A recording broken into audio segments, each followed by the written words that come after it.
আজ রান্নায় শুধুই 5-এর ম্যাজিক। 5 ফোড়ন, 5 রকম সবজি আর মাত্র 5 মিনিটে দারুণ স্বাদের 5 মিশালি তরকারি।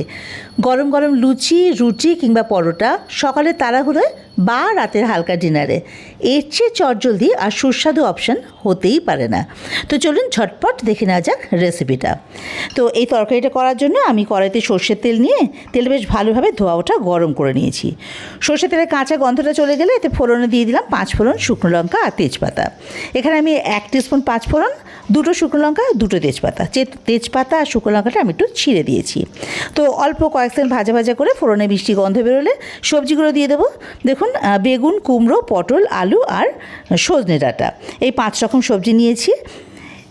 এর মধ্যে আলু আর পটলটা একটু ছোট ছোট করে কেটেছি,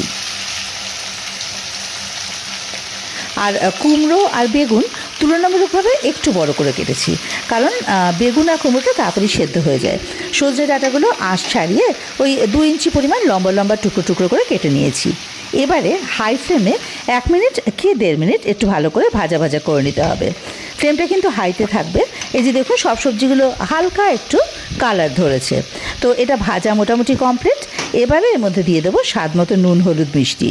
আমি এখানে 1 টিস্পুন নুন, 1/2 টিস্পুন হলুদ আর 1 টিস্পুন চিনি দিয়ে দিলাম। নুন, মিষ্টি বা ঝাল এগুলো আপনাদের স্বাদ অনুযায়ী দিয়ে দেবেন। দিলাম আদা বাটা, সেটাও 1 টিস্পুন। এবারে মিনিট খানেক হাই ফ্লেমে সমস্ত কিছু আবারও বেশ ভালো করে একটু কষিয়ে নিতে হবে। ফ্লেমটা কিন্তু এখন কমালে চলবে না। দেখুন, মিনিট খানেক খুব ভালোভাবে এটা কষিয়ে নেওয়া হয়েছে। এবার সবজিগুলো সেদ্ধ হতে হবে, তো তার জন্য দিয়ে দেবো অল্প একটু জল। খুব বেশি জলের কিন্তু প্রয়োজন নেই। অবশ্য আপনারা যদি একটু ঝোল ঝোল খেতে চান তাহলে জলের পরিমাণ বাড়িয়ে দেবেন, সেটাও কিন্তু খেতে বেশ ভালো লাগে। তো অল্প জল দিয়ে এবারে ফ্লেমটাকে মিডিয়াম টু লোতে করে ঢাকা দিয়ে রেখে দেবো ম্যাক্সিমাম মিনিট 2-এক, কারণ ভাজা হতে হতেই সব কিছু কিন্তু সব সবজি সেদ্ধ হয়ে যায়। তো দেখুন, মিনিট 2-এক পর ঢাকাটা খুলে নিলাম, আর সবজিগুলো কিন্তু একদম ভালোভাবে সেদ্ধ হয়ে গেছে। এবারে ফ্লেমটাকে আবারও বাড়িয়ে দেব। এবারে এর মধ্যে দিয়ে দেবো 1 টিস্পুন শুকনো আটা। শুকনো আটা দিলে হবে কি, এই জলটা যেটুকু আছে এটা খুব তাড়াতাড়ি টেনে নেবে, ঘনত্বটা খুব সুন্দর হবে, দেখতেও ভালো লাগবে, খেতে তো ভালো লাগবে।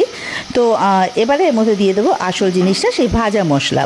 এখানে আমি কিন্তু 1 টিস্পুন গোটা জিরে, 1 টিস্পুন গোটা ধনে আর 1টা শুকনো লঙ্কা, এটা শুকনো কড়াইতে ভালোভাবে ভেজে গুঁড়ো করে নিয়েছি। দিয়ে দিলাম কাঁচা লঙ্কা 2টো, কাঁচা লঙ্কাটা একটু চিড়ে দিয়েছি, এতে ফ্লেভারটা ভীষণ সুন্দর আসবে। এবারে দিয়ে দেবো ঘি ওপর থেকে। তো আমি এখানে 2 টিস্পুন মতো ঘি দিয়ে দিলাম। এই যে ভাজা মশলা, ঘি আর কাঁচা লঙ্কা, এই 3টে ফ্লেভারটা কিন্তু দারুণ আনবে আর কি এই সবজির। তো এবারে ফ্লেম অফ করে ঢাকা দিয়ে মিনিট 2 স্ট্যান্ডিং টাইম, 2 মিনিট পর ঢাকা খুলে দিলাম। দেখুন, রেডি হয়ে গেছে আমাদের 5 মিশালি সবজি।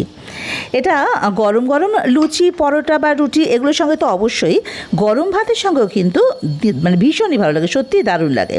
তো আপনার বাড়িতে এই সবজিটা কীভাবে করেন কমেন্টে অবশ্যই জানাবেন। আজ তবে আবার আসছি এরকম কোনো রেসিপি নিয়ে। ততদিন সঙ্গে থাকুন, ভালো থাকুন।